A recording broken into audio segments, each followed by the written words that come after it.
बहुत बहुत धन्यवाद। और सभी भक्तों को हृदय से धन्यवाद कीर्तन में भाग लेने के लिए। अभी हम लोग मंगलाचरण करते हैं। ओम अज्ञानतिमिरान्धस्य ज्ञानांजन शलाकया चक्षुरुन्मीलितं येन तस्मै श्री गुरुवे नमः। श्री चैतन्य मनोभीष्टं स्थापितं येन भूतले स्वयं रूप कदा मह्यं ददाति स्वपदान्तिकं। वन्देऽहं श्री गुरु श्री युगपद कमलं श्री गुरु वैष्णवांच श्री रूपं साग्रजातं सहगण रघुनाथान्वितं तं सजीवं स्वादेतं सावधूतं परिजं सहितं कृष्ण चैतन्य देवं श्री राधा कृष्ण पादान सहगण ललिता श्री विशाखावितांत च। नम ओम विष्णुपादाय कृष्ण पृष्ठाय भूतले श्रीमते भक्ति वेदांत स्वामिन इति नामने। नमस्ते सारस्वती देवे गौरवाणी प्रचारिणे निर्विशेषा शून्यवादी पाश्चात्य देश तारिणे वांछा कल्पतरुभ्यस्य कृपा सिन्धुभ्येव च पतितानां पावनेभ्यो वैष्णवेभ्यो नमो नमः। नमो महावदान्याय कृष्ण प्रेम प्रदायते कृष्णाय कृष्ण चैतन्य नामने गौरत्विषे नमः। हे कृष्ण करुणा सिंधु दीनबंधु जगतपते गोपेश गोपिका कांत राधा कांत नमस्तुते। तप्त कांचन गौरांगी राधे बिंदाबनेश्वरी विश्वानुसुते देवी प्रणमामि हरिप्रिये। नीलांचल निवासाय नित्याय परमात्मने बलभद्र सुभद्रायां जगन्नाथाय ते नमः। जय श्री कृष्ण चैतन्य प्रभु नित्यानंद श्री अद्वैत गदाधर श्रीवासादि गौर भक्त बिंद मुगम करोति वाचालम पंगु लंघे किम यत्कृपातमहं वंदे श्री गुरु मदीन तारिणम परमानंद माधवम श्री चैतन्येश्वरम। हरे कृष्ण कृष्ण कृष्ण हरे हरे हरे राम राम राम हरे हरे। श्री श्री मंगलाचरण की जय। शिला प्रभुपाद की जय। हरे कृष्णा। आज के इस चेतन चरितामृत की चर्चा में सभी भक्तों का हार्दिक स्वागत है। सभी भक्तों के चरणों में मेरा सादर दंडवत प्रणाम है। राधा माधव राधा गोविंद गुरु परम आचार्य वैष्णव परम भागवतों की असीम कृपा से हम लोग श्री चैतन्य चरितामृत के ऊपर में चर्चा कर रहे हैं। आदि लीला के जो पहला जो आदि लीला है उसके चौथे अध्याय को कंप्लीट करेंगे। 5वें अध्याय में हम लोग भगवान नित्यानंद बलराम की महिमा इसके ऊपर चर्चा कर रहे हैं। बलराम के ऊपर में नित्यानंद की दिव्य तत्व और लीलाओं के ऊपर। उसके पहले हमने 4 अध्याय कंप्लीट किए हैं। जिन 4 अध्यायों में हमने चैतन्य तत्व के बारे में बहुत डिटेल में डिस्कस किया और ये चेतन तत्व है मंगलाचरण के 6 श्लोक के अंदर में है। तो पहले से 6 श्लोक का जिसमें चेतन तत्व का वर्णन पूरे 4 अध्याय में हमने बहुत ही विस्तार रूपक किया है। पहले अध्याय के अंदर में हमने देखा कि किस प्रकार कृष्णदास कविराज गोस्वामी 2 श्लोक का वर्णन करते हैं 6 में से।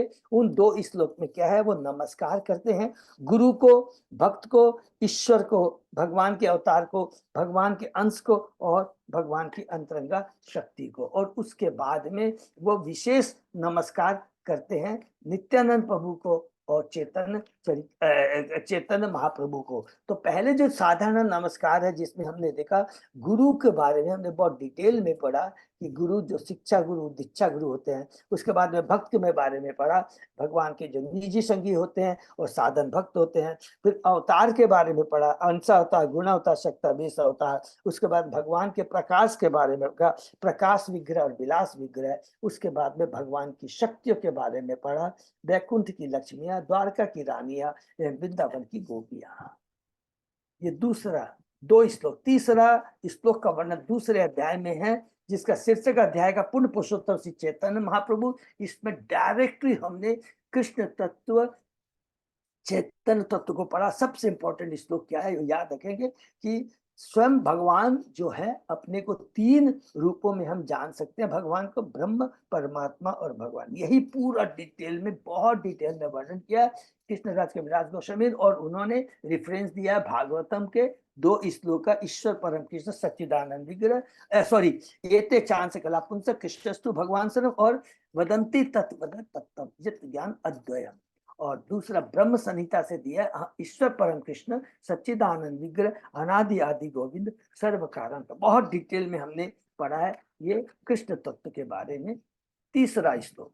चौथा श्लोक है चेतन चरितमृत के आदि लला के तीसरे अध्याय में है, जिसका श्री चैतन्य महाप्रभु के प्राकट्य के बाह्य कारण। चैतन्य महाप्रभु के प्राकट्य के बाह्य कारण में हमने 3 पढ़ा। पहले कारण क्या है कि द्वापर युग में जब भगवान यहाँ से चले गए तो उन्होंने देखा कि मैंने दिव्य प्रेम का आस्वादन तो लिया, लेकिन दिव्य प्रेम का मैंने उद्घाटन नहीं किया। तो वो पहला कारण था।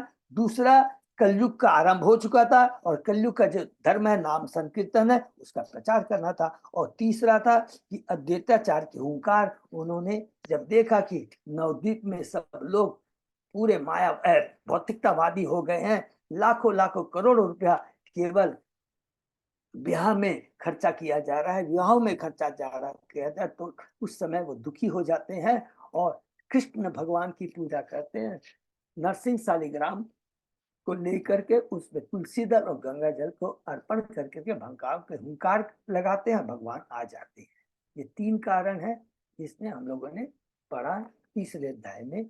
और श्लोक नंबर 2, 4 कंप्लीट हुए। पहले अध्याय में 2 श्लोक, दूसरे अध्याय में तीसरा श्लोक, चौथे अध्याय में चौथा। चौथे अध्याय में हमने पढ़ा चेतन महाप्रभु के प्राकट्य के बाह्य कारण, गुह्य कारण, जिसमें 5वां नंबर और 6वां श्लोक को हमने कवर किया मंगलाचरण के। और ये 3 गुह्य कारण क्या है?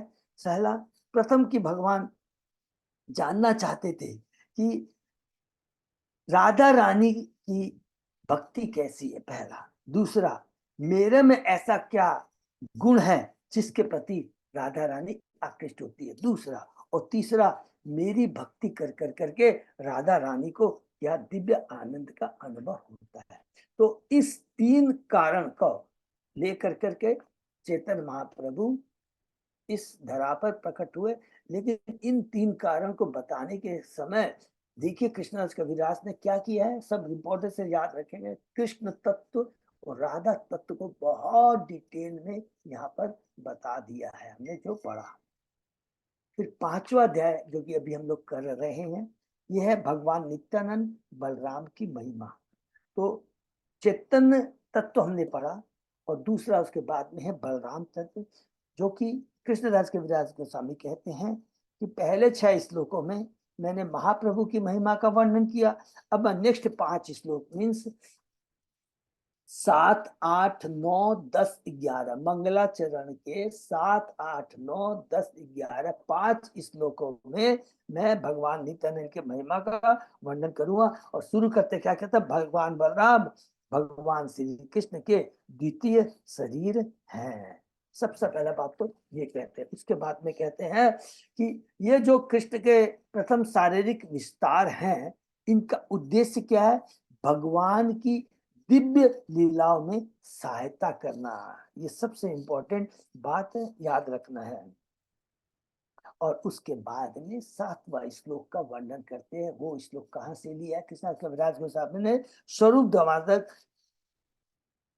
की कर्चा से उन्होंने लिया है। और उस श्लोक में क्या बताते हैं, और यहाँ से देखिए याद है फिर बड़े। 7वां श्लोक क्या कहते हैं? भगवान बलराम मूल संकर्षण है, वे भगवान श्री कृष्ण की सेवा करने के लिए 5 अन्य रूप धारण करते हैं। तो मूल संकर्षण जो है वो 5 रूप बलराम है। बलराम को हम क्या बोलते हैं? जो कि प्रथम चतुर्भु में मूल संकर्षण है।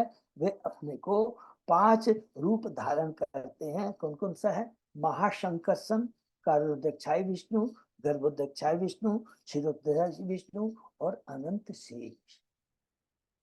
तो हम लोग रिपीट करेंगे। हमने क्या कैलकुलेट किया था? प्रथम चतुर्भुज में क्या है? मूल संकर्षण, वासुदेव, प्रद्युम्न और अनिरुद्ध। इस मूल संकर्षण से नारायण आते हैं और इन नारायण से आते हैं महाशंकर्षण, कारणोदक्षाय विष्णु, गर्भोदक्षाय विष्णु, क्षीरोदक्षाय विष्णु और अनंत शेष। इनमें से जो प्रथम 4 हैं, महाशंकर्षण, कारणोदक्षाय विष्णु, गर्भोदक्षाय विष्णु, क्षीरोदक्षाय विष्णु, ये क्या है? सृष्टि के कार्य में मदद करते हैं। और जो अनंत शेष है वो भगवान की निजी सेवा में भगवान को मदद करते हैं।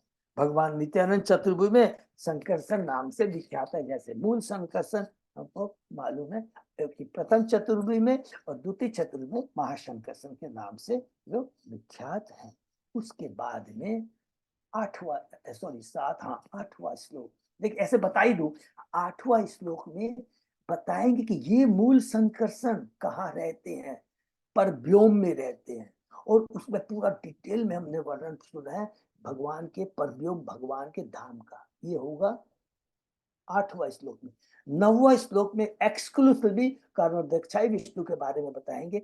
10वां श्लोक में गर्भोदक्षाई विष्णु के बारे में बताएंगे और 11वां श्लोक में क्षीरोदधाई विष्णु के बारे में बताएंगे। तो जब हमने 7वां श्लोक के बाद 8वां श्लोक में उन्होंने कहता है भौतिक जगत से परे आध्यात्मिक जगत में सर्वोच्च भाग है। ये क्या बता रहे हैं कि भगवान के परव्योम माने आध्यात्मिक जगत के बारे में बताते हैं कि सबसे ऊपर जो परव्योम है आध्यात्मिक, सबसे ऊपर में कृष्ण लोक है जिसके 3 भाग है, द्वारका, मथुरा और गोकुल। और गोकुल को हम लोग 3 नाम से पुकारते हैं, सॉरी 4 नाम से पुकारते हैं, ब्रज, गोलोक, श्वेतद्वीप और वृंदावन। उसके बाद में गोस्वामी फिर से दोहराते हैं कि भगवान का गोलोक धाम जब श्री कृष्ण की इच्छा से भौतिक जगत में भीतर प्रकट होता है तो वह मूल गोकुल से अभिन्न होता है। ये दोनों भिन्न भिन्न नहीं है। ये बहुत इंपॉर्टेंट चीज है। स्पेशली श्लोक में कहते हैं कि भौतिक जगत का जो गोल आता है क्योंकि स्वयं बलराम उस वृंदावन को प्रकट करते हैं अपनी संधिनी शक्ति के माध्यम से, संधिनी शक्ति को धारण करते हैं। कहते हैं कि गोलोक धाम के बारे में बताते हैं कि वहां पर जो पूरा गोकुल धाम किससे बना हुआ है, चिंतामणि से बना हुआ है, माने चिंतामणि ज्वेल से बना हुआ है। करोड़ों लाखों वहां पर कल्प वृक्ष है। और कहते हैं तो कि बहुत इंपॉर्टेंट यहाँ पर प्रभुपाद जी कहते हैं कि जैसे जैसे हमारी भौतिक जगत की भोगने की दूषित प्रकृति कम होती चली जाएगी वैसे वैसे हमारी आध्यात्मिक दृष्टि का विकास होता जाएगा और भगवान को, भगवान के धाम को हम देख पाएंगे। भौतिक आंखों से नहीं देखते। ये प्रभु जी आध्यात्मिक जगत का डिटेल में बताने के पहले हमें इस बात से आगाह करते हैं। और उसके बाद में हमने पढ़ा कि 22वां श्लोक, जो कि अभी हम 2 क्लास से वही कंप्लीट कर पा रहे हैं। 22वें श्लोक में ब्रह्मा जी ने जो कहा है चिंतामणि, जो भगवान का बहुत सुंदर वर्णन है कि उसमें कहते हैं कि भगवान का धाम चिंतामणियों से बना हुआ है। जितना वर्णन देखिए ब्रह्म संहिता के इस 22वें श्लोक में, उतना डिटेल का वर्णन कृष्णराज कविराज गोस्वामी ने, प्रभुपाद जी ने क्या कहा है उसको बहुत डिटेल में कृष्णराज कविराज गोस्वामी ने प्रस्तुत किया है। पहला क्या किया, भगवान का धाम चिंतामणियों से निर्मित है, वहां करोड़ों कल्पी वृक्ष है, उन्हें भगवान की सेवा करने के लिए हजारों लक्ष्मियां वहां पर भगवान की सेवा करती रहती है। एक भगवान समस्त इच्छाओं से पूर्ण करने वाली गौ का पालन करते हैं। फिर उसमें हमने पढ़ा भौतिक जगत की हर वस्तु सृजित की गई है और चूंकि वैकुंठ लोक में रजोगुण, ये बहुत इंपॉर्टेंट पॉइंट, सबको क्लियर है ना। रजोगुण, तमोगुण, सतोगुण, भौतिक जगत में 3 गुण होते हैं। इनका क्या क्या काम होता है? रजोगुण का काम होता है सृष्टि करना, तमोगुण का काम होता है संहार करना और सतोगुण का काम होता है पालन करना। लेकिन चूंकि आध्यात्मिक जगत में सब चीज शाश्वत है तो सृजन करने का सवाल ही नहीं होता, माने रजोगुण का सवाल ही नहीं होता। और जब चीज सृजित नहीं होती है और वो न खत्म होती है तो रजोगुण का प्रभाव नहीं रहता है। ये बहुत इंपॉर्टेंट चीज यहाँ पर बड़ी सुंदर ढंग से प्रभुपाद जी यहाँ पर बताते हैं। और फिर वहां पर कहते हैं वहां पर काल का कोई प्रभाव नहीं है। फिर कहते हैं वैकुंठ लोक में आस्तिक नास्तिक सुर असुर सभी समान रूप से भगवान के आज्ञाकारी प्रिय दास होते हैं। ये हमने पढ़ा। और पिछली क्लास में हमने पढ़ा कि बैकुंठ के निवासियों का शरीर का रंग चमकीला श्यामल होता है, वे भगवान विष्णु के समान चतुर्भुजी होते हैं। बैकुंठ में विमान होते हैं जो आध्यात्मिक होते हैं और वे दिव्य रूप से बड़े तेजवान दीप्तवान होते हैं। और वो आवाज, जैसे भौतिक जगत के जो विमान इतनी जोर से आवाज करते हैं, आध्यात्मिक जगत के विमान है वो क्या होते हैं, आवाज नहीं करते, करते भी तो बहुत थोड़ी सी। फिर कहते हैं भगवान की अंतर शक्ति का पूर्ण ऐश्वर्य बैकुंठ में देखने को मिलता है, जहां लक्ष्मियां भगवान के चरण कमलों की सेवा में सदैव लगी रहती है। पर व्योम में असंख्य बैकुंठ लोक होते हैं और इनकी संख्या भौतिक आकाश में स्थित लोकों की तुलना में 3 गुनी होती है। कहते हैं कि भौतिकवादी व्यक्ति जो विकसित भौतिक सुविधाओं का भोग करना चाहता है, वह अपने आप को ऐसे ग्रहों में ले जा सकता है जहां पर इस पृथ्वी ग्रह की अपेक्षा अधिक भौतिक आनंद उठा सकता है। तो प्रभुपाद जी को यहाँ बोलने की दरकार नहीं थी, फिर भी क्या है, आध्यात्मिक जगत का वर्णन करते करते करते करते भगवान ने कहा आध्यात्मिक जगत तो दिव्य है, वहां कोई चीज का सृष्टि नहीं होता, संहार नहीं होता।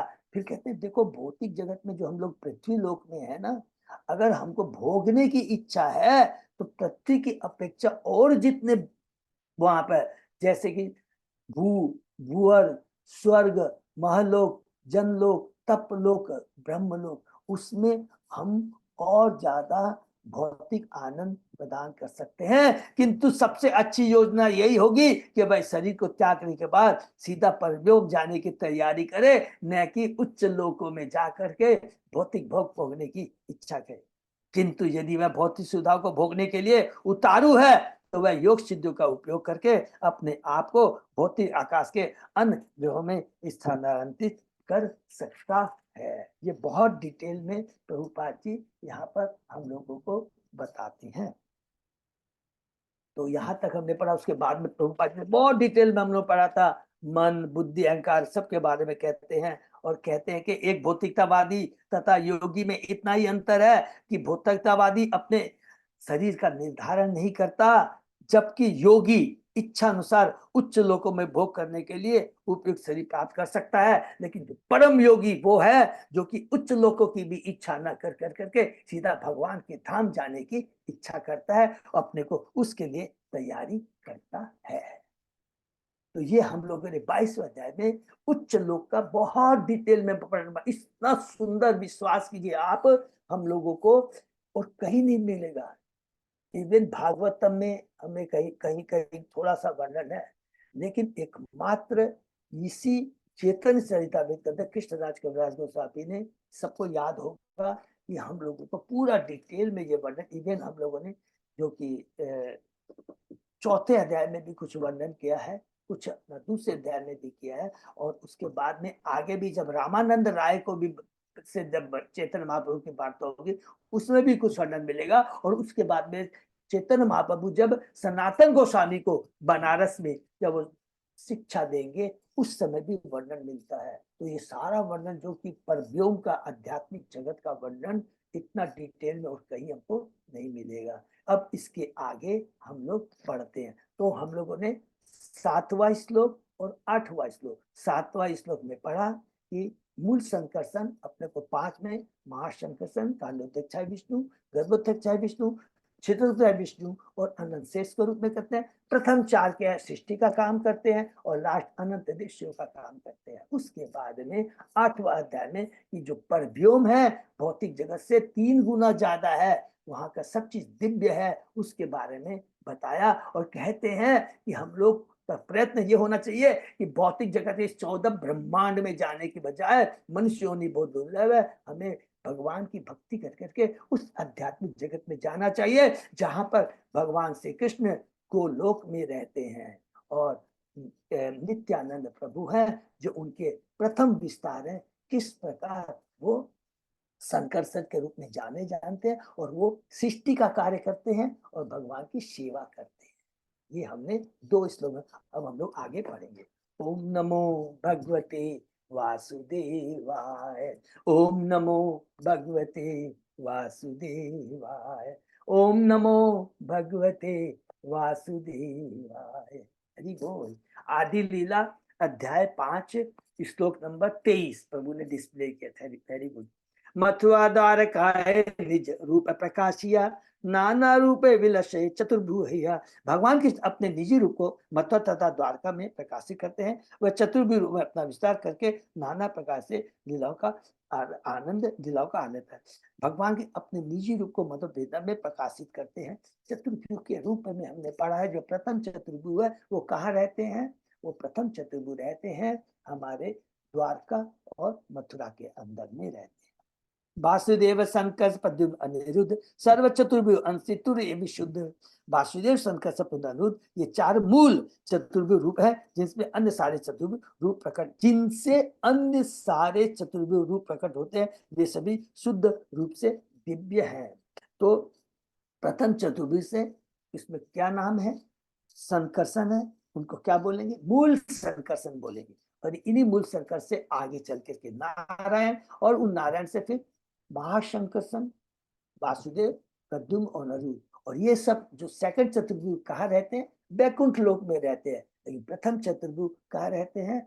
गोलोक का जो 3 भाग है, द्वारका, मथुरा, वृंदावन, द्वारका मथुरा में रहते हैं। और कृष्ण स्वयं गोलोक के अंदर में रहते हैं, नॉट द्वारका मथुरा। स्वयं कृष्ण रहते हैं गोलोक के अंदर। यही 3 लोक के कृष्ण केवल लीलामय, निज गण लोया खेल अनंत समय। केवल इन्हीं 3 स्थानों में, द्वारका, मथुरा, गोकुल में लीला में भगवान के साथ अपने निजी संगियों के साथ अनंत लीलाएं करते हैं। परब्योम में मध्य कौरी स्वरूप प्रकाश, नारायण रूपे करण विविध विलास। परब्योम के बैकुंठ लोक में, अब हम लोगों ने कृष्ण लोक के बारे में पढ़ा, उसके बाद में अब बैकुंठ लोक में भगवान नारायण के रूप में प्रकट होते हैं। तो मूल संकर्षण से कौन आते हैं? नारायण। अब नारायण के रूप में प्रकट होते हैं और नाना प्रकार से लीलाएं करते हैं। स्वरूप विज्ञ कृष्ण केवल द्विभुज, नारायण रूप से तनु चतुर्भुज। शंख चक्र गदा पद्म महेश्वरी मह, श्री भू लीला शक्ति और चरण सेवा। कृष्ण के निजी रूप में केवल 2 भुजाएं होती है, जो गोलोक वृंदावन में हमने पढ़ा है। किंतु उनके नारायण रूप में 4 भुजाएं रहती है, जो कि वो भी हमने पढ़ा है जब हमने गोलोक के दिव्य धाम में कि वह के जो कि भगवान बैकुंठ लोक में सबके चतुर्भुजधारी होते हैं, नंबर 1 हमने पढ़ा। और उनके शरीर का रंग क्या होता है? श्यामल होता है, नंबर 2। और शरीर का रंग बड़ा दिव्य तेज चमकीला होता है। और सबके हाथ में शंख चक्र पद्म और गदा रहती है। और अंतर कैसे हम लोग मालूम करते कि कौन विष्णु और भगवान? वत्स चिन्ह रहता है। जो स्वयं विष्णु रहते हैं बैकुंठ में, उनके हृदय में वत्स चिन्ह होता है, बाकी लोगों के नहीं होता है। उससे हम ये मैं पढ़ रहा था, तो मैं इसमें ये जो एक लाइन पढ़ता हूँ तो थोड़ा सा बस समझ में आ जाएगा कि जो यहाँ पर लिखा है श्री भू लीला शक्ति 4 चरण से, तो श्री भू तथा लीला शक्ति अलग अलग पुराणों के अंदर में अलग इसका बहुत डिटेल में वर्णन है।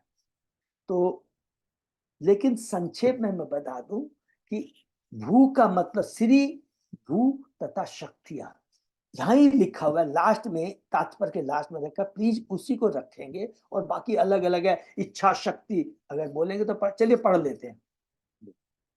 वैष्णव धर्म के रामानुज तथा मध्य संप्रदाय में श्री भू तथा लीला शक्तियों का विस्तृत वर्णन मिलता है, अलग अलग वर्णन मिलता है। बंगाल में नीला शक्ति को कभी कभी नीला शक्ति कहा जाता है। ये तीनों शक्तियां बैकुंठ में चतुर्भुज नारायण की सेवा में लगी रहती है। सिर संप्रदाय के प्रपन्नामृत ग्रंथ में 3 आलवरों की कथा है, जिसमें बताया गया कि भूत योगी, सर योगी तथा भ्रांत योगी, इन 3 आलवरों ने किस तरह गहली नामक गांव में साक्षात चतुर्भुज नारायण का दर्शन किया। इस ग्रंथ में नारायण का वर्णन इस प्रकार मिलता है।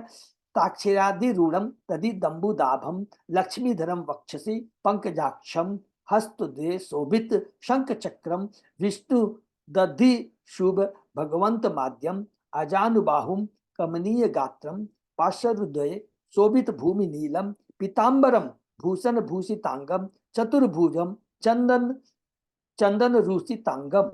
उन्होंने गरुड़ पर आसीन कमल, माने इन अलवरों के बारे में बताते हैं उन्होंने क्या देखा। उन्होंने गरुड़ पर आसीन कमल भगवान विष्णु को, लक्ष्मी को अपने वक्षस्थल पर लगाए देखा। वे बिजली की चमक से युक्त नीले बादल के समान थे और वे अपनी 4 भुजाओं में से 2 में शंख तथा चक्र धारण किए हुए थे। उनकी भुजाएं घुटने के नीचे तकती थी और उनके सभी सुंदर अंग चंदन से लेपित थे तथा चमकते आभूषणों से अलंकृत थे। वे पीताम्बर धारण किए हुए थे और उनके पीछे दोनों ओर भूमि तथा नीला नामक उनकी शक्तियां खड़ी थी।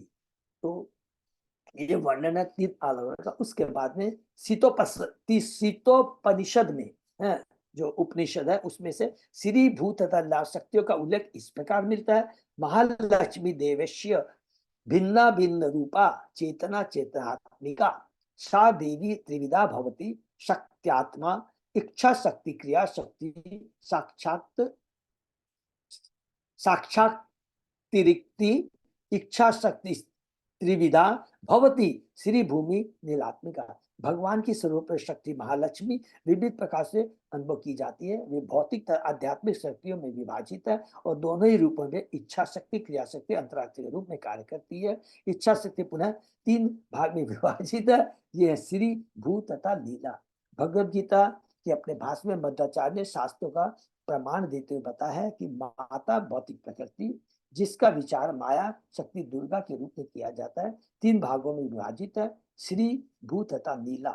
वह उन लोगों के लिए भ्रामक शक्ति माया है जो आध्यात्मिक शक्ति में कमजोर है, लेकिन जो आध्यात्मिक शक्ति में है उनका भौतिक चीजों के प्रति कोई आकर्षण नहीं है, क्योंकि ऐसी शक्तियां भगवान विष्णु द्वारा उत्पन्न शक्ति है। दोनों बहिरंगा शक्ति और शक्ति भगवान से प्रकट है। यद्यपि प्रत्येक शक्ति का असीम से कोई सीधा संबंध नहीं होता। भगवान का माने असीम माने भगवान का भौतिक जगत से डायरेक्ट कोई संबंध नहीं होता, किंतु वे भगवान के आश्रित है, क्योंकि भगवान सभी शक्तियों के साथ माया अध्यक्षण प्रकृति चराचरम। अपने गंधर्व फिर तीसरा अपने गंधर्व भगवत गंधर्व ग्रंथ में श्री जीव गोस्वामी प्रभु कहते हैं पद्म पुराण भगवान के नित्य मंगल धाम का उल्लेख करता है जो समस्त ऐश्वर्य से युक्त है, जिसमें श्री भूत तथा नीला शक्तियां भी सम्मिलित है। महासंहिता जिसमें भगवान के दिव्य नाम तथा रूप की व्याख्या की गई है, उसमें भी जीवों के प्रसंग में दुर्गा का परमात्मा की शक्ति के रूप में उल्लेख है। भगवान की बहिरंगा शक्ति दुर्गा देवी जो भौतिक जगत का पूरा वो क्या करती है, कंट्रोल करती है, सुपरविजन करती है। अंतरा शक्ति का संबंध उनके निजी कार्यों से है जो कि भगवान के गोलोक धाम के अंदर में है। और भौतिक शक्ति 3 गुणों को प्रकट करती है। क्या क्या है? सत्वगुण, रजोगुण और तीनों गुण। वे अन्य प्रामाणिक शास्त्रों का प्रमाण देते हुए बताते हैं कि श्री भगवान की वह शक्ति है सीरी। बस यहीं पर नोट करना है, ये बहुत इंपॉर्टेंट है, ये प्लीज इसको अंडरलाइन कर लेंगे तो सारा कंफ्यूजन। अल्टीमेटली यहाँ पर बताना चाहते हैं ये तीनों शक्तियां भौतिक जगत में काम करती है, सीधा भौतिक जगत के बारे में बताती है। सीरी का काम क्या है? ये ब्रह्मांड का पालन करती है, अर्थात विष्णु के रूप में। भू ब्रह्मांड की सर्जक शक्ति है जो सृष्टि करती है, और नीला या दुर्गा सृष्टि का संहार करने वाली शक्ति है। ये सारी तीनों शक्तियां जीवों पर लागू होती है और ये मिलकर जीव माया कहलाती है। अर्थात श्री भू और नील सृष्टि पालन और संहार, सॉरी पालन सृष्टि और संहार। श्री पालन का काम करती है, भू भगवान के सृजन करती है शक्ति, और नीला संहार करती है। यही जानना है, ये यहीं पर बोलना चाहते इस श्लोक के अंदर। लेकिन भगवान जी की बहुत बड़ी कृपा है, अलग अलग उपनिषदों से अलग अलग ढंग से बताते हैं। और दूसरी बात यहाँ इंपॉर्टेंट में कहते हैं कि जो भगवान के परम भक्त होते हैं उनको इससे लेना देना नहीं होता, वे इन 3 गुणों से ऊपर होता है। माने जो शुद्ध भक्त परम भक्त होते हैं, जो कि समाधि में होते हैं, जो स्वरूप सिद्ध होते हैं, इस तरह। यद्यपि केवल तार क्रीड़ा मात्र धर्म तथापि जीवर कृपा करो एक करो। यद्यपि उनकी लीलाएं उनके एकमात्र विशेष का, किंतु वे अपने हेतु की कृपा से पतितात्माओं के लिए एक कार्य करते हैं। साल क्या कार्य करते हैं? सालोक के सामीप्य साष्टी शारूप प्रकार चारि मुक्ति दिया करे जीवेर निस्तार। वे पतितात्माओं को 4 प्रकार की मुक्ति सालोक सामीप्य साष्टी तथा शारूप प्रदान करके उनका उद्धार करते हैं। ये हम लोगों ने बहुत डिटेल में पढ़ा है। मुक्त आत्मा 2 प्रकार के होते हैं, एक वे जो भगवान की कृपा से मुक्त होते हैं और दूसरे जो अपने प्रयास से मुक्त होते हैं। तो जो अपने प्रयास से मुक्त होते हैं सबको मालूम हो गया, समझ में आ गया होगा, ज्ञानी लोग होते हैं, ज्ञानी लोग जो कि ब्रह्म ज्योति में जाते हैं।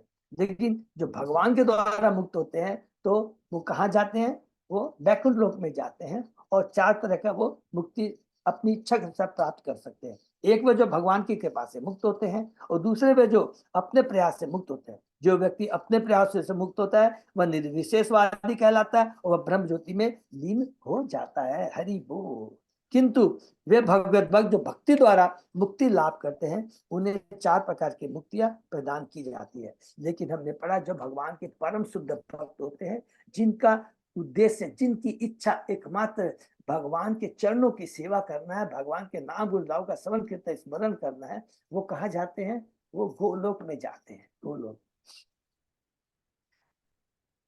सालोक्य भगवान के समान पद है, सामयिक में भगवान का तो सालोक्य मतलब है कि वैकुंठ में असंख्य लोक है तो भगवान के समान पद, सामयिक में भगवान के नजदीक, साष्टी माने भगवान के ऐश्वर्य, और सारूप में भगवान जैसा रूप। ब्रह्म सायुज मुक्तिरता नाही गति, वैकुंठ बाहर होता सबार स्थिति। अब बताते एक पांचवी भी मुक्ति रह गई है। देखिए चार ही बोला गया, कितना ये इंपॉर्टेंट श्लोक है। देखिए कृष्णराज गविराज गोस्वामी ने मालूम है कि ये जो साइज जो मुक्ति है, 5 मुक्ति होते उसमें से ये साइज मुक्ति को क्या कहते हैं, कितनी बढ़िया बात कहते हैं। ये वैकुंठ लोक में नहीं है, ये वैकुंठ लोक के बाहर है। तो क्या कहते हैं? ब्रह्म सायुज मुक्तता नहीं कहते, वैकुंठ बाहर होता सौबार स्थिति। जिन्हें ब्रह्म सायुज मुक्ति प्राप्त होती है वे वैकुंठ लोक में प्रवेश नहीं हो सकते, उनका निवास वैकुंठ लोक के बाहर होता है। अर्थात हमने पढ़ा ब्रह्म ज्योति, बहुत सिंपल है, भगवान के शरीर से जो निकल ब्रह्म ज्योति है उसी के अंदर में जा करके विलीन होते हैं, जिसको सायुज कहते हैं। वैकुंठ बाहर एक ज्योतिर्मय मंडल, कृष्ण अंग प्रभा परम उज्ज्वल। अब यहाँ पर देखिए अभी भी और हम जो बता रहे वैकुंठ लोक का कंटिन्यू वर्णन हो रहा है। चिंतामण जो कि ब्रह्म संहिता से इतना डिटेल में हमने सुना, अब क्या क्या चीज सुना रिपीट कर लेते हैं कि आध्यात्मिक जगत है पूरा, उसमें सबसे ऊपर है वैकुंठ सॉरी कृष्ण लोक। कृष्ण लोक में पढ़ा हम लोगों ने द्वारका, मथुरा और गोकुल। गोकुल को हम 4 नाम से पुकारते हैं, ब्रज के नाम से, श्वेत द्वीप के नाम से, गोकुल के नाम से, और एक क्या था, वृंदावन के नाम से। ये सबको क्लियर हो गया। अब उसके बाद में हमने पढ़ा नीचे, उसके नीचे वैकुंठ लोक है। मूल संकर्षण अपने को नारायण के रूप में प्रकट करके फिर उन नारायण से एक दूसरा चतुर्व्यूह आता है, महाशंकर्षण, वासुदेव, प्रद्युम्न और अनिरुद्ध। और ये सब कहाँ रहते हैं? वैकुंठ लोक में रहते हैं। तो वैकुंठ लोक के वासी कैसे होते हैं? चतुर्भुजी होते हैं, ये हमने पढ़ लिया। फिर उसके अंदर में हमने पढ़ा कि भगवान यहाँ पर जो भक्त रहते हैं उनको 4 तरह की मुक्ति होती है, सालोक्य, सामीप्य, सारूप्य और साष्टी। अब कहते हैं कि अब वैकुंठ लोक के बाहर आ जाओ। अब भगवान यहाँ पर इस श्लोक से कहते हैं अब वैकुंठ लोक के बाहर आ जाओ। तो गोलोक हो गया, वैकुंठ लोक हो गया, अभी भी आध्यात्मिक जगत कंप्लीट नहीं हुआ। अब कहते हैं थर्ड, कहते हैं गोलोक वैकुंठ लोक के बाहर एक आध्यात्मिक जगत में एक और स्थान है जिसको कहते हैं ब्रह्म ज्योति। ब्रह्म ज्योति है, बाहर होता है। तो उसका हम लोग यहाँ पर पढ़ते क्या बोलते हैं? वैकुंठ बाहर एक ज्योतिर्मय मंडल, कृष्ण अंग प्रभा परम उज्ज्वल। वैकुंठ लोक के बाहर दीप्ति युक्त तेज का वायुमंडल है जो भगवान कृष्ण के शरीर की परम उज्ज्वल किरणों से बना हुआ है, ब्रह्म ज्योति। तो ये जो स्थान है ये भगवान के शरीर से निकलने वाली ब्रह्म ज्योति है और इसके अलावा कुछ नहीं है। सिद्ध लोक नाम तार प्रकृति पार, चित्त स्वरूपता नहीं चित्त शक्ति विकार। तो ये जो वैक्यूम में ब्रह्म ज्योति वाला स्थान है इसको क्या बोलते हैं? सिद्ध लोक बोलते हैं। इसको बोलते हैं सिद्ध लोक। यह भाग सिद्ध लोक कहलाता है और भौतिक प्रकृति से परे होता है, यह आध्यात्मिक होता है, किंतु इसमें आध्यात्मिक विविधता नहीं रहती। इसको अंडरलाइन करेंगे तो बहुत कि ये आध्यात्मिक जगत में है, भौतिक जगत इससे परे है। सब कुछ बात सही है, लेकिन बहुत इंपॉर्टेंट बात कहते हैं इसमें कोई आध्यात्मिक विविधता नहीं होती, कोई आनंद नहीं होता, शुष्क है। सूर्य लोक और सूर्य के से किरण जो निकलती है तो उसमें अंतर, सूर्य लोक में तो सूर्य भगवान रहते हैं, तो उसी प्रकार गोलोक में कृष्ण रहते हैं, वैकुंठ में विष्णु भगवान रहते हैं। लेकिन इन दोनों के बाहर ये जो सिद्ध लोक है केवल ब्रह्म ज्योति का है, इसमें कोई विविधता आनंद नहीं है, शुष्क आनंद है। इसलिए कहते हैं इसमें कोई आध्यात्मिक विविधता नहीं रहती। हमें मालूम तो है फिर भी हम रिपीट करते हैं, बहुत क्लैरिटी आ रही है। सूर्य मंडल जैन बाहिर निर्विशेष, भीतर सूर्य रथ आदि अविशेष। यह सूर्य के चारों पाए जाने वाले समरूप तेज के समान है, किंतु सूर्य के भीतर रथ, घोड़े तथा सूर्य देव के अन्य ऐश्वर्य रहते हैं। अर्थात सूर्य गोलोक और वृंदावन के भीतर बहुत अलग अलग माने दिव्य आनंद है और आध्यात्मिक विविधता जो कि इस ब्रह्म ज्योति में सिद्धलोक में नहीं। कृष्ण के धाम वैकुंठ के बाहर, जिसे परम ब्रह्म कहते हैं, कृष्ण की शारीरिक किरणों का प्रकाशमान तेज रहता है, यह ब्रह्म ज्योति कहलाती है और उसको हम लोग सिद्धलोक कहते हैं, जो ऊपर में लिखा है। उस तेज का दिव्य क्षेत्र सिद्धलोक या ब्रह्मलोक कहलाता है। जब निर्विशेषवादियों को मुक्ति लाभ मिलता है तो वे इसी ब्रह्मलोक के तेज में मिल जाते हैं। यह दिव्य क्षेत्र निसंदेह आध्यात्मिक है, किंतु इसमें आध्यात्मिक कार्यकलापों या विविधता की अभिव्यक्ति नहीं होती। इसकी उपमा सूर्य की चमक से दी जा सकती है। सूर्य की चमक के भीतर सूर्य का गोला होता है, जिसके सभी प्रकार की विविधता रहती है। लेकिन ये बहुत माने सूर्य लोक के बाहर केवल चमकीलापन, चमकता है, कोई विविधता, आध्यात्मिक विविधता नहीं होती। कामात द्वेष भयात स्नेहात यथा भक्त ईश्वरे मन आवश्य तत् अघम हित्वा भवत तत् गतिम गता। जिस तरह भगवान की, ये भागवतम का श्लोक है, हरि बोल। जिस तरह भगवान की भक्ति से भगवत धाम प्राप्त किया जाती है, जस्ट इस कैंटो के बाद ही हम लोग 7वें अध्याय में प्रवेश करेंगे। तो उसमें एक तो है भगवान, शीर्षक का भगवान समदर्शी है, बहुत सुंदर है कि भगवान कोई पक्षपात नहीं करते, भगवान समदर्शी है। ये 7वें कैंटो के पहले तो बहुत इंपॉर्टेंट है, वहीं से ये लिया गया है। जिस तरह भगवान की भक्ति से भगवत धाम प्राप्त किया जा सकता है, उसी तरह कईयों ने अपने पापमय कर्मों को त्याग कर तथा काम, क्रोध, भय तथा स्नेह के द्वारा अपने मन को भगवान में लगाकर उसी गति को प्राप्त किया गया। अरे वाह, क्या कितनी बड़ी तेज बात लिखा है यहाँ पे।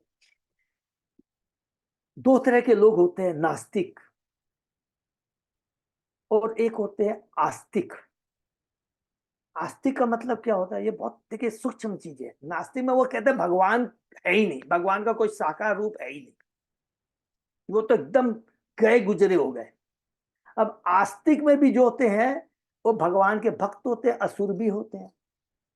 वो ये नहीं कहते कि भगवान का कोई रूप नहीं है, साकार नहीं है, बल्कि वो भगवान से ईर्ष्या करते हैं, भगवान से शत्रुता करते हैं। तो कहते हैं जो नास्तिक हैं उनका कभी भी उद्धार नहीं होगा। जो सॉरी, नास्तिक जो कहते हैं भगवान, मायावादी या निर्विशेषवादी जो कहते हैं भगवान का कोई साकार, उनका कभी भी उद्धार नहीं हो सकता। लेकिन यदि कोई प्रेम से भी, अगर कोई ईर्ष्या के भावना से, कोई शत्रुता के भावना से भी कृष्ण को याद करता है, जब करता, उनका भी कल्याण हो जाता है।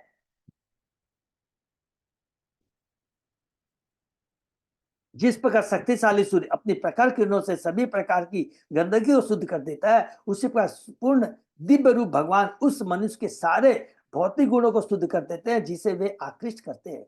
यहाँ तक कि यदि कोई व्यक्ति भगवान के प्रति सांसारिक वासना से प्रभावित होकर भी आकृष्ट होता है, तो ऐसा आकर्षण भगवान की कृपा से आध्यात्मिक में परिणत हो जाता है। उसी तरह यदि कोई भय तथा शत्रुतावश भगवान के प्रति आकृष्ट होता है, तो वह भी भगवान के आध्यात्मिक आकर्षण द्वारा शुद्ध हो जाता है। शुरू में कितनी बड़ी बात कहते हैं, बाद में वो शत्रुता त्याग देता है, वो भक्त बन जाता है। तो कम से कम भगवान के साकार रूप पर तो विश्वास करता है, तो वो तो नहीं कहता कि भगवान का कोई रूप नहीं होता, तो भी वह भगवान के आध्यात्मिक अर्थ शुद्ध हो जाता है। यद्यपि ईश्वर महान है और दी तुच्छ है, फिर भी वे दोनों आध्यात्मिक व्यक्ति है। अतः जो ही जीव की स्वतंत्र इच्छा से पारस्परिक भाव विनिमय होने लगता है, तो ही वे महान दिव्य पुरुष उस क्षुद्र जीव को आकर्षित करते हैं और इससे उसे भव बंधन से छुड़ा देते हैं। यह श्लोक श्री भागवत से लिया गया है। यत हरिनाम प्रियाणाम च प्राप्यम एकम एव उद्दितम तत् ब्रह्म कृष्णयो ऐक्यात किरणाकोपमा जुषो। जहां यह कहा गया कि भगवान के शत्रु तथा भक्त एक ही गति प्राप्त करते हैं, वहां इसका आशय यह है कि ब्रह्म तथा भगवान कृष्ण अंततः एक ही है। इसे सूर्य तथा सूर्य प्रकाश के दृष्टांत से समझा जा सकता है, जिसमें ब्रह्म सूर्य प्रकाश के समान है और स्वयं कृष्ण सूर्य के समान है। कहते हैं ब्रह्म तथा भगवान कृष्ण अंततः एक ही है। सबको क्लियर हो गया होगा क्या, कि ब्रह्म भगवान के शरीर से निकलने वाली ज्योति है। तो हम लोग चले जाएंगे इसी आदि लीला के दूसरे अध्याय में कि भगवान को हम तीन रूप में जान सकते हैं, ब्रह्म, परमात्मा और भगवान। तो यहाँ पर कहते हैं कि इसका आशय यह है कि ब्रह्म तथा भगवान कृष्ण अंततः एक ही है। इसे सूर्य तथा सूर्य प्रकाश के दृष्टिकोण से समझा जा सकता है, जिसमें ब्रह्म सूर्य प्रकाश के समान है और स्वयं कृष्ण सूर्य के समान है। यह श्लोक भक्ति रसामृत सिंधु से लिया गया है। इसके रचयिता श्री रूप गोस्वामी ने इसी विषय की और अधिक व्याख्या लघु भागवतम में की है। इसमें से विष्णु पुराण का उल्लेख करता है, जिसमें मैत्रेय मुनि ने जय तथा विजय के में पराशर से यह पूछा कि हिरण्यकशिपु किस तरह अगले जन्म में रावण बना और देवताओं से अधिक भौतिक सुख भोगता रहा, किंतु उसने मुक्ति प्राप्त नहीं की। यद्यपि जब वह शिशुपाल के रूप में उत्पन्न हुआ और कृष्ण से कलह करने पर मारा गया तो उसने मुक्ति प्राप्त की और वह कृष्ण के शरीर में लीन हो गया। इसका उत्तर पराशर ने यह दिया कि हिरण्यकशिपु भगवान नरसिंहदेव को पहचान नहीं पाया कि वे भगवान विष्णु थे। उसने सोचा कि नरसिंहदेव कोई सामान्य व्यक्ति है जिसने अपने विविध पुण्य कर्मों से ऐसा ऐश्वर्य प्राप्त कर लिया है। रजोगुण के वशीभूत होकर उसने नरसिंहदेव के स्वरूप को न जानते हुए उन्हें सामान्य जीव मान लिया था। फिर भी नरसिंहदेव के हाथों मारे जाने के कारण हिरण्यकशिपु अगले जीवन में रावण बना और असीम ऐश्वर्य का स्वामी बना। अपने असीम भौतिक भोग विलास के कारण रावण राम को भगवान के रूप में स्वीकार नहीं कर सका। इसलिए राम के हाथों मारे जाने पर भी रावण ने सायुज्य प्राप्त नहीं किया, अर्थात भगवान के शरीर में लीन होकर एकाकार नहीं हो सका। तो क्या हुआ फिर? रावण के रूप में वह राम की पत्नी जानकी के प्रति अत्यधिक आकृष्ट था और उसी आकर्षण कर वह राम का दर्शन प्राप्त कर सका, किंतु राम को विष्णु के अवतार के रूप में स्वीकार न करने के कारण रावण ने उसे एक सामान्य जीव समझा। इसलिए जब वह राम के हाथों मारा गया तो उसे शिशुपाल के रूप में जन्म लेने का अवसर मिला, जिसके पास इतना ऐश्वर्य था कि वह अपने आप को कृष्ण का प्रतियोगी मानने लगा था। यद्यपि शिशुपाल कृष्ण से सदैव द्वेष रखता था, किंतु वह बारंबार कृष्ण का नाम लेता रहता था और किसके सुंदर रूप का सदैव चिंतन करता था। इस प्रकार कृष्ण का निरंतर चिंतन और नाम उच्चारण करते रहने से प्रतिकूल भाव से ही सही वह अपने पाप में कर्मों के कलमश से शुद्ध हो गया। जब शिशुपाल अपने शत्रु कृष्ण के चक्र द्वारा मारा गया तो कृष्ण के निरंतर स्मरण करने के कारण उसके सारे पाप पर फल धुल गए और वह कृष्ण के शरीर में लीन होकर मोक्ष का भागी बना।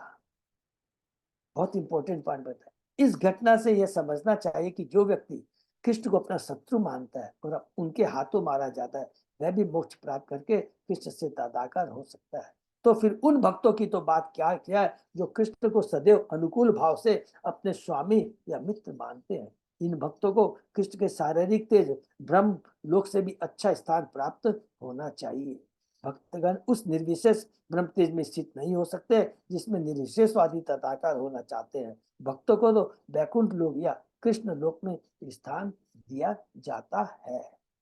लेकिन देखिए समरी में हम लोग यही सिंपली बोल सकते हैं कि भगवान कहते हैं कि भगवान के जो हाथों भी मारे जाते हैं उनकी मुक्ति होती है, लेकिन चूंकि वो प्रतिकूल भाव से करते हैं तो वैकुंठ लोक में नहीं जाएंगे। वैकुंठ लोक में हम जहाँ भगवान की भक्ति करते हैं उन्हीं वही लोग जाते हैं। भक्तों को तो वैकुंठ लोक कृष्ण लोक में स्थान दिया जाता है। मैत्रेय मुनि तथा पराशर मुनि के बीच यह वार्ता इस बात पर केंद्रित थी कि क्या भक्तगण प्रत्येक युग में जय तथा विजय के भांति इस भौतिक जगत में आते रहते हैं। उन्हें कुमारों ने ऐसा साथ दिया था।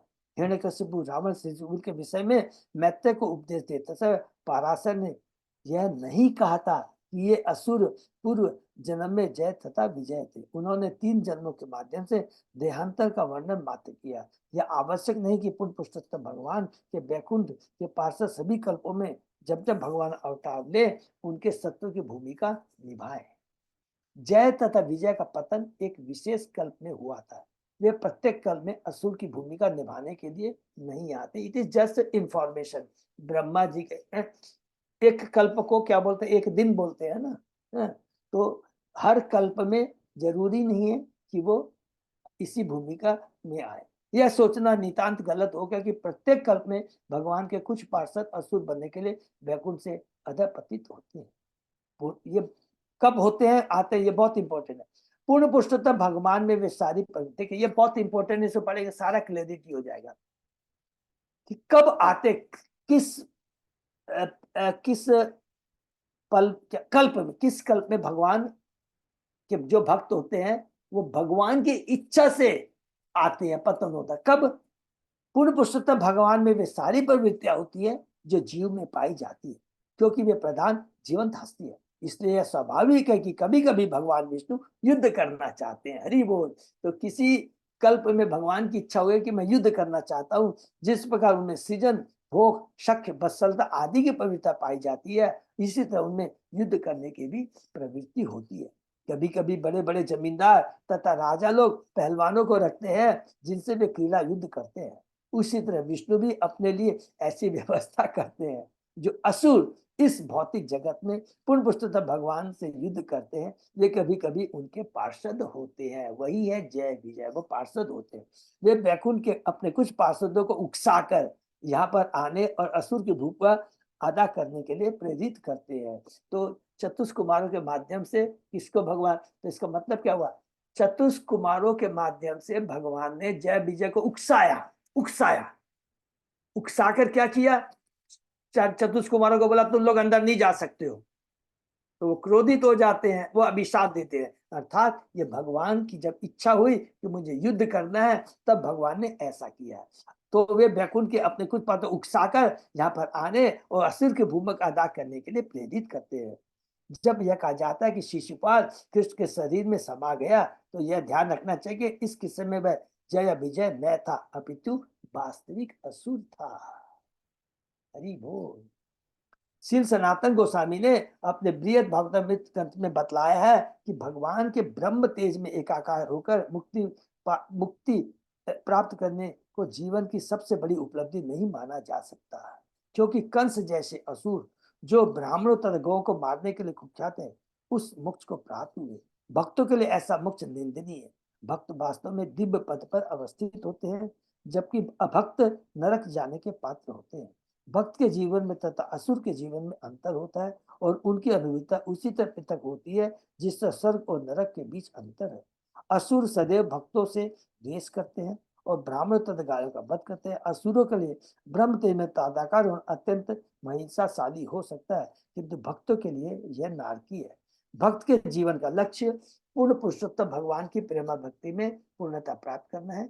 जो लोग ब्रह्म तेज में समा जाने की आकांक्षा करते हैं, वे भी आसुरों की तरह निंदनीय है। इवन जो ज्ञानी लोग है, देख लिए, वो आसुर की तरह निंदनीय है। जो भक्त में भगवान की दिव्य लगे रहे उनका सानिध्य प्राप्त करने की इच्छा करते हैं, वे बेहतर है। तो केवल मुक्ति से नहीं होगा, ब्रह्म ज्योति में जाने से नहीं होगा। असली तो क्या है? भगवान के धाम जाना, बैकुंठ लोक में जाना। तो यहाँ पर देखिए प्रभुपाद जी किसका वर्णन करने जा रहे हैं? सिद्ध लोक का। किसका वर्णन करने जा रहे हैं? ब्रह्म ज्योति का। ब्रह्म ज्योति का वर्णन करते करते क्या डिटेल में उन्होंने सारी चीजें बता दिया। पूरा सायुज्य मुक्ति, ब्रह्म ज्योति में विलीन होना। और प्रबोधानंद सरस्वती ने क्या किया? क्लियर कहा है। क्या लिखा है? मुक्ति ब्रह्म ज्योति में विलीन होना नरक के समान है, स्वर्ग में लोग जाना माया जाल के समान है। ये प्रबोधानंद सरस्वती ने, हम लोगों ने भागवत में सही बात पढ़ा है, डिटेल में पढ़ा है। तैचे परब्यों में नाना चित्त शक्ति विलास, निर्विशेष ज्योतिर्बिंब बाहिर प्रकाश। इस तरह परब्यों में आध्यात्म शक्ति के अंतर्गत अनेक प्रकार की लीलाएं होती है। वैकुंठ लोक के बाहर प्रकाश का निर्विशेष प्रतिबिंब प्रकट होता है। तो ब्रह्म कृष्ण लोक, वैकुंठ लोक और बाहर में सिद्ध लोक, ब्रह्म ज्योति। निर्विशेष ब्रह्म से ही केवल ज्योतिर्मय सायुज्य अधिकारी तहा पाए लौय। उस निर्विशेष ब्रह्म ज्योति में केवल भगवान की तेजों में किरणें होती है। जो लोग सायुज मुक्ति लिए उपयुक्त होते हैं, वे उस तेज में समा जाते हैं। तो सायुज मुक्ति में कौन कौन जाते हैं? और भी क्लियर हो गया, रिपीट हो गया। ज्ञानी होते हैं जो कि भगवान के रूप में विश्वास नहीं करते, वो जाते हैं। और जो असुर होते हैं, वो चूंकि भगवान के हाथों मारे जाते हैं, वो चले जाते हैं। सिद्ध लोकस्तु तमसे पारे ज्योतो बसंती ही, सिद्ध ब्रह्म सुखे मग्न मग्न दैत्या च हरिणा हता। तमो क्षेत्र भौतिक ब्रह्मांड के परे सिद्ध लोक का क्षेत्र स्थित है। वहां पर सिद्धगण ब्रह्मानंद में मग्न होकर निवास करते हैं। भगवान के द्वारा मारे असुर भी उसी क्षेत्र को प्राप्त करते हैं। बार बार बहुत कृष्ण बार बार रिपीट करते हैं ब्रह्म ज्योति के बारे में, जिसको सिद्ध लोग करते हैं। यहाँ पर ज्ञानी जाते हैं और जहाँ पर भगवान के द्वारा मारे गए असुर जाते हैं। तमस करते हैं अंधकार, भौतिक जगत अंधकार में है और भौतिक जगत के परे प्रकाश है। दूसरे शब्दों में संपूर्ण भौतिक आकाश को पार करके प्रकाशमय परलोक में पहुंचा जाता है, जिसका निर्विशेष तेज सिद्धलोक कहलाता है। मायावादी दार्शनिक जो पूर्ण पुस्तकतः भगवान के शरीर में समा जाना चाहते हैं, और कंस तथा शिशुपाल जैसे असुर व्यक्ति भी जो कृष्ण के द्वारा मारे गए उसी ब्रह्म तेज में प्रवेश करते हैं। जो योगी पतंजलि की योग पद्धति से ध्यान द्वारा तादात्म्य प्राप्त करना चाहते हैं, वे भी उसी सिद्धलोक में पहुंचते हैं। ये श्लोक ब्रह्मांड पुराण में से लिया गया है। तो ये चीज थोड़ा सा ध्यान के द्वारा, तो इसको थोड़ा सा क्लियर कर लेंगे तो बहुत अच्छा रहेगा। वैसे सबको तो मालूम है, एक बार हमने डिस्कस भी किया था। यम नियम आसन प्राणायाम प्रत्याहार धारणा ध्यान समाधि, समाधि तक भी जा कर करके अगर कोई भगवान के भक्त से नहीं जुड़ता है, भक्ति नहीं करता है, उसको भी ब्रह्म ज्योति में जाना पड़ता है। बहुत सिंपल चीज है। अगर वो भगवान के भक्त से जुड़ जाता है, भक्ति में लग जाता है, तो भगवान के धाम चला जाता है, नहीं तो उसको भी ब्रह्म ज्योति में जाना पड़ता है। तो सिंपल जो हम लोग बड़ा तत्व ज्ञान अभी फाइनल कंक्लूजन में ये कर सकते हैं, बिना भगवान की भक्ति के, हरि नाम का जगह भगवान के भक्त बिना हम बैकुंठ लोक गोलोक नहीं जा सकते। मुक्ति पा सकते हैं, विमुक्ति नहीं मिलेगी। मुक्ति मीन्स भौतिक जगत से छुटकारा मिल सकता है, 3 गुणों से ऊपर चले जा सकते हैं, लेकिन शुष्क आनंद है कहाँ? ब्रह्म ज्योति के अंदर ब्रह्म। इसलिए केवल भगवान की भक्ति करके ही, इसलिए प्रभुपाद जी बार बार तात्पर्य कहते हैं, क्या 3 चीज कहते हैं, और उसको सपोर्ट कौन करते हैं? प्रबोधानंद सरस्वती। बहुत इंपॉर्टेंट है ये चीज, बार बार प्रभु क्या है? मनुष्य योनि दुर्लभ है, शुरू से हमें भक्ति में लगना चाहिए, अलग अलग मार्ग की चेष्टा नहीं करनी।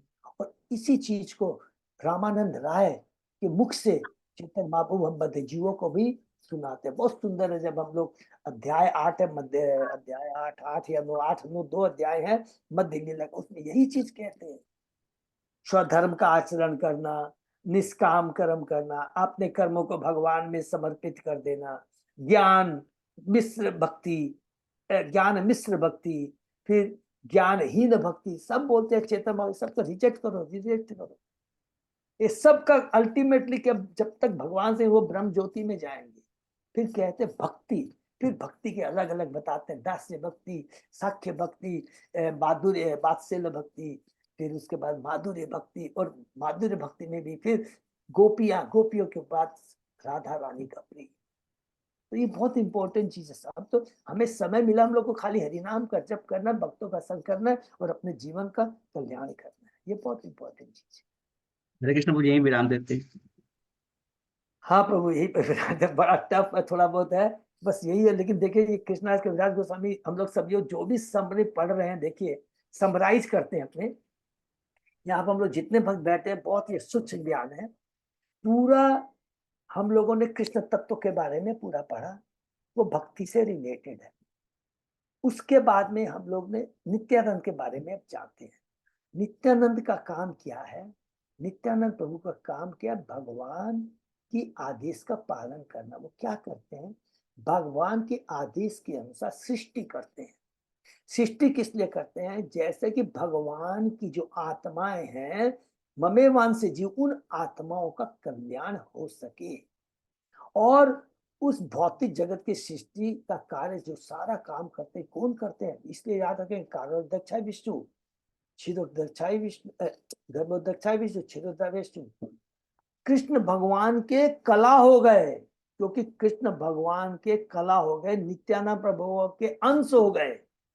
क्योंकि मूल संकर्षण से नारायण, नारायण से महासंकर्षण, अब ये अभी हम महासंकर्षण के ऊपर ही है। अब महासंकर्षण से कारणोदक्षाय विष्णु आएंगे, गर्भोदक्षाय विष्णु आएंगे और छिद्रा विष्णु आएंगे। ये 3 विष्णु का वर्णन आएगा 9, 10, 11 श्लोक में। तो 5 में से ये 3 है। तो ये बताना चाहते हैं कि भगवान इतने कृपालु हैं, अपने स्वयं विस्तार है, नित्यानंद के माध्यम से सृष्टि करते हैं। पहला तो ये चीज है। और बद्ध जीव को कहते हैं, इस भौतिक जगत में आके तुम भोगना चाहते हो तो भोग लो। अच्छा, तुम पृथ्वी लोक में भोगना चाहते हो, भोग लो। अच्छा, और लोकों में जाना चाहते हो तो आत्मा इतनी दिव्य अपनी शक्ति के माध्यम से वो आत्मा ब्रह्मलोक तक जा सकती है। लेकिन भगवान कहते हैं, प्रभुपाद जी तात्पर्य सुन कहते हैं, ऐसा क्या फायदा है, इससे अच्छा कि भक्ति कर कर कर करके ये जो ब्रह्म ज्योति में नहीं जाना, तुम सोचते ना आध्यात्मिक जगत नहीं, भगवान के बैकुंठ लोक में जाओ। क्यों जाना चाहिए, इसका भी कारण है, दो कारण है। दिव्य आनंद का हम अनुभव करते हैं, भगवान से आदान प्रदान होता है, ब्रह्म ज्योति में आदान प्रदान नहीं होता। दूसरा, ब्रह्म ज्योति में हम चले भी जाते हैं तो वहां कोई आनंद नहीं है, लेकिन कुछ करोड़ों वर्ष के बाद पुनः वापस भौतिक जगत में आना पड़ता है। तो अल्टीमेटली हमको क्या करना है, भगवान की भक्ति करनी है। और ये सारी व्यवस्था कौन करते हैं, नित्यानंद करते हैं। इसीलिए नित्यानंद तत्व है, स्वयं कृष्ण नहीं करते। स्वयं कृष्ण तो सेव केवल अपने गोलोक धाम में रहते, तो इतना सुंदर तत्व कहाँ मिलेगा हम लोगों को, सोचिए समझिए। तो ये नित्यानंद तत्व को आसान नहीं समझना हमको। तो अब समझ में आ गया, जैसे उदाहरण के करके हम समाप्त करते हैं। भगवान गीता में जो कहते हैं, यदा यदा ही धर्मस्य ग्लानि भवति भारत परित्राणाय साधूनां विनाशाय च दुष्कृतां धर्म संस्थापनार्थं संभवामि। ये कौन काम करता है, सबको समझ में आ गया होगा। ये स्वयं कृष्ण नहीं करते हैं, ये सारा काम कौन करते हैं, सृष्टि करके, सृष्टि में आ कर करके सबको मारना धारने का काम नित्यानंद के माध्यम से होता है। नित्यानंद भी सृष्टि करते। अब और आगे पढ़ेंगे कैसे, अभी क्योंकि इच्छा हो गई बोल देता हूँ। अब नित्यानंद प्रभु से ये कारणोदक्षाई विष्णु, गर्भोदक्षाई विष्णु, छिद्रोदक्षाई विष्णु आएंगे, और इन्हीं से ही सारे अवतार आएंगे। मत्स्य अवतार, कुर्म अवतार, नरसिंह अवतार, ये सारे अवतार आएंगे। और जिसको जो मारना धारना करना ये सब यही करते हैं, स्वयं कृष्ण नहीं करते हैं। इसलिए ये गीता का जो श्लोक है सबको अब समझ में आ गया होगा। ये सारा काम जो करते हैं नित्यानंद करते हैं, नित्यानंद के माध्यम से ये सृष्टि सारे अवतार आते हैं वो करते हैं, स्वयं कृष्ण नहीं करते हैं। यही चरितार्थ स्टेब्लिश यहाँ पर अंत में जा करके, ये जो हम लोग 11 श्लोक कर लेंगे तब स्टेब्लिश हो जाएगा कि वास्तव में श्री कृष्ण कौन है और नित्यानंद कौन है। तो श्री कृष्ण स्वयं भगवान है, नित्यानंद उनके विस्तार है, और उनका काम क्या है कि भगवान की सेवा करना, भगवान के आदेशों का पालन करना। और इसलिए नित्यानंद प्रभु को होते आदि गुरु कहते हैं। बिना नित्यानंद की कृपा के हम कृष्ण की कृपा नहीं पा सकते। ये तो हुआ कि किस प्रकार। और दूसरा पार्ट हम पाएंगे राधा तत्व में, कि राधा के बिना भक्ति नहीं मिल सकती है, कृष्ण भक्ति नहीं मिल सकती। हरे कृष्णा। यही पर थोड़ा सा हल्का सा टफ है, लेकिन बहुत प्रयत्न हम लोग कर रहे हैं समझने का अलग अलग तरीके से।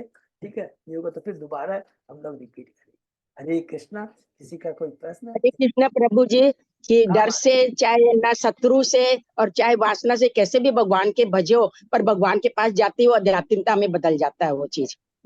भगवान के हाथे मार, लेकिन वो अच्छा नहीं है, प्रतिकूल भाव है। हाँ, ब्रह्म ज्योति में थोड़ी जाना चाहेंगे हम लोग, मुक्ति हाँ, तो मिल जाएगी, भक्ति तो नहीं मिलेगी ना। हाँ।